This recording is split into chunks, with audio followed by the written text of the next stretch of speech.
to have a complete halt at a point. Stop movement. That's what it comes down to simply. So even though I'm going to announce a series of measures, what I want you to take away from these measures, if you don't have to move, Tana your yard, stay home. Stay put, stay safe, shelter in place, whatever you want to describe it as.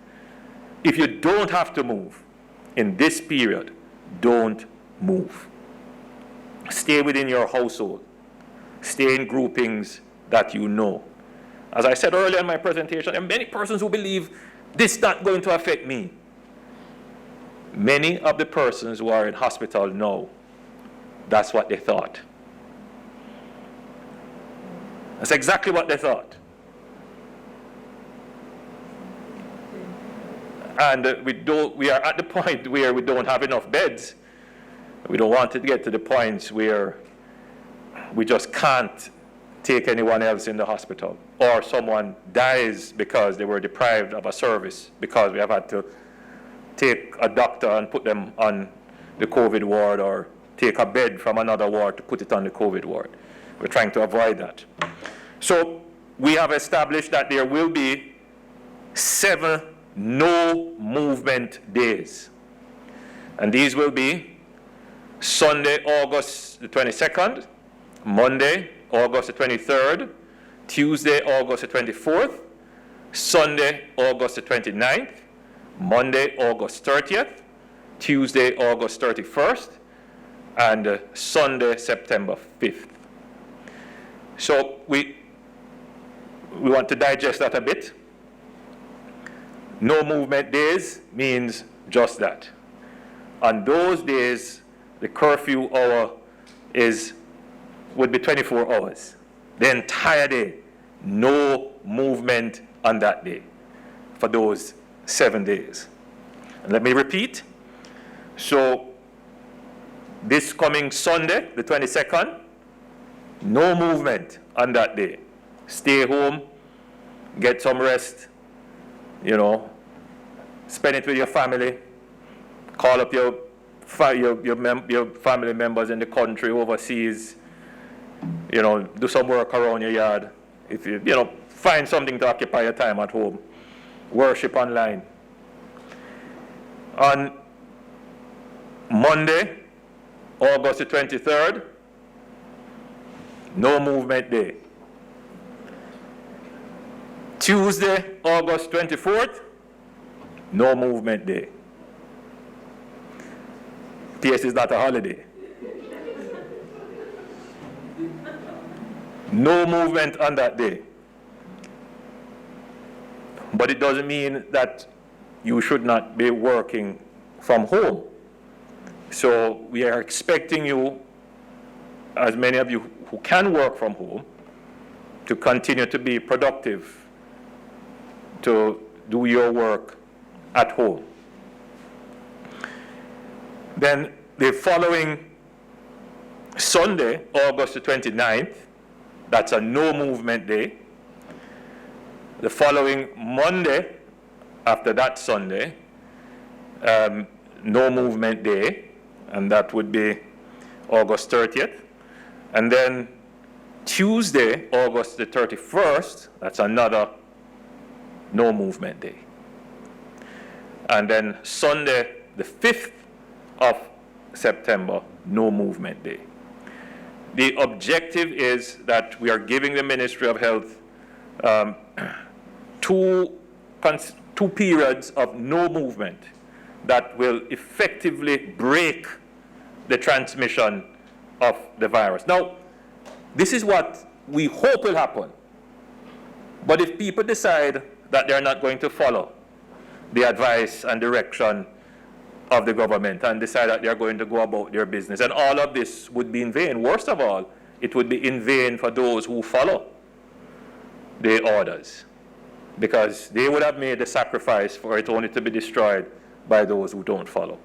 So this works if everyone cooperates, and I'm appealing for everyone to make these no movement days a success. But we know our Jamaican family. And we know that there are some people who don't care and who say it don't affect them. So, very selfishly, they will be going about their own business. For them, the police will be on the road, and they have been given clear instructions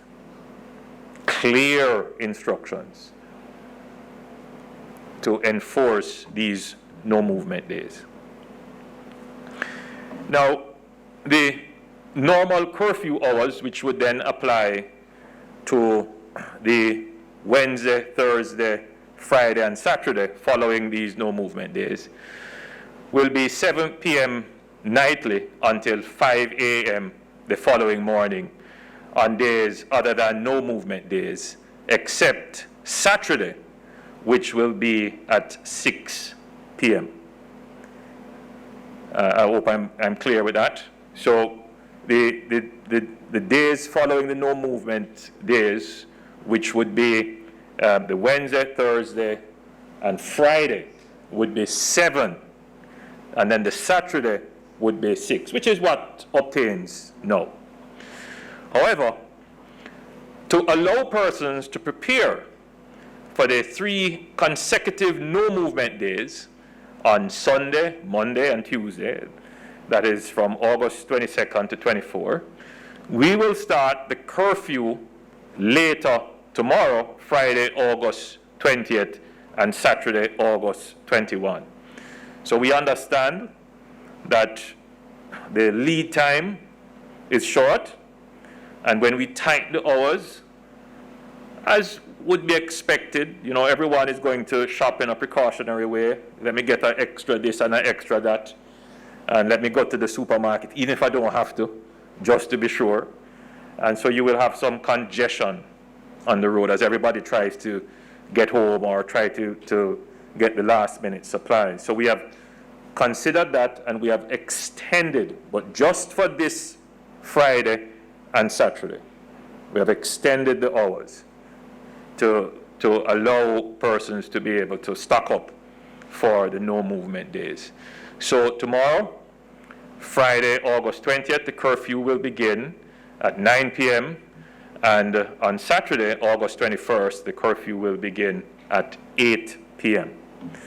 So to be clear, what this means, on Saturday, August 21st, the curfew will begin at 8 p.m. and continue through the rest of Saturday, the entire day on Sunday, Monday, and Tuesday, and end at 5 a.m. on Wednesday, August 25th.